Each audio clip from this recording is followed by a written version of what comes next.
I've been flying the DJI Action 2 for the past month and a half, but I've gotten a lot of messages from friends and FPV pilots wondering what I think of the camera, the good, the bad, the ugly. And I wanted to jump into a few of those things today, mostly focused on what I like, what I dislike, and just things to be aware of, especially if you're going to switch from a GoPro camera. So this is by no means a full review. Those exist. People go into all the details. I'm not doing that. I'm just going to talk about the things that I care about. The camera overall, video quality is excellent. You've got a huge range of resolutions to choose from. You can do regular HD all the way up to 4K and things in between. There's a 16:9 version. There's a 4:3 square resolutions that you can choose from. There's tons of frame rate options for all of those, from 2397 all the way up to 120 frames per second at 4K, which is the top end of the camera, which is impressive to me.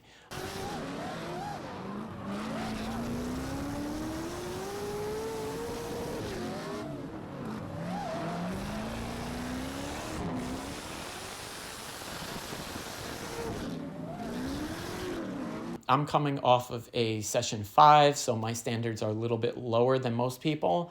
I know a lot of pilots have been flying the Hero 8, 9, 10, and now the Bones. I'm coming from a session, but I've been very happy with it overall. Sound quality's been really good.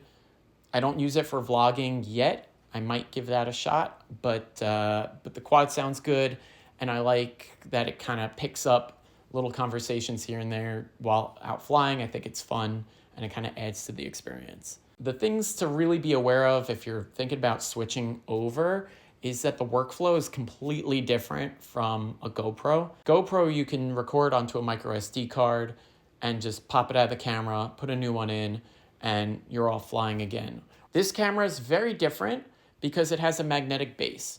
So when you purchase it, it comes with two pieces, camera itself and the base. And the base charges the camera, and it's the only way to charge the camera. So you need to have both with you if you expect to do anything. You're recording onto 22.5 gigs of internal storage on the camera, and once that storage runs out, you need to export to your micro SD, and Bob's your uncle. The issue with this whole system is that you will break the rear screen of this camera very, very easily. Overall, the camera is extremely durable.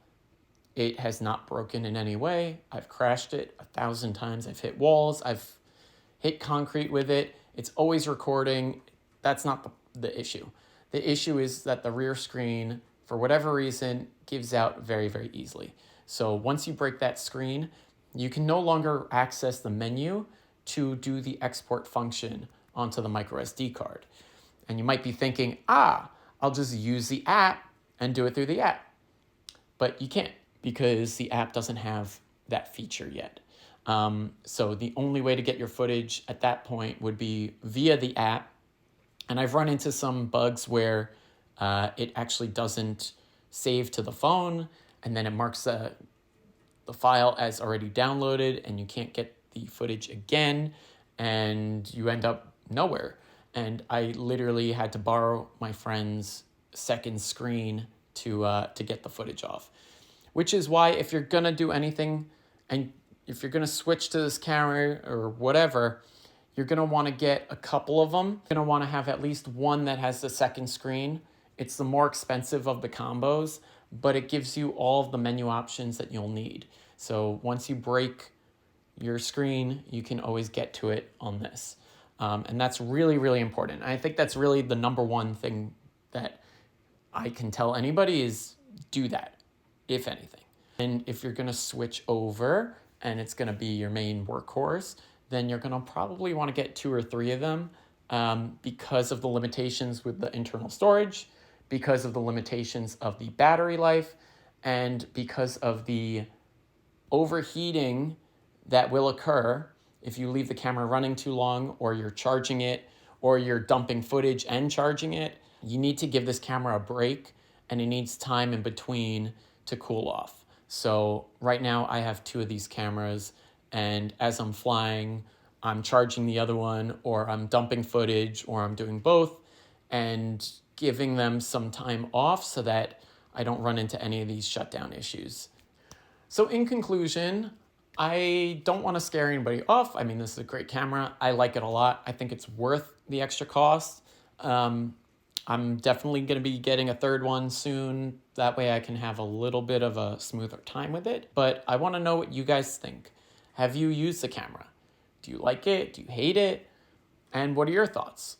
If you can leave me a comment down below, I'm truly interested in knowing what the community feels. Please give this video a like and hit that subscribe button with the bell so you know whenever I put out a new video. I am trying really hard to put out some new content weekly, and yeah, let's do it.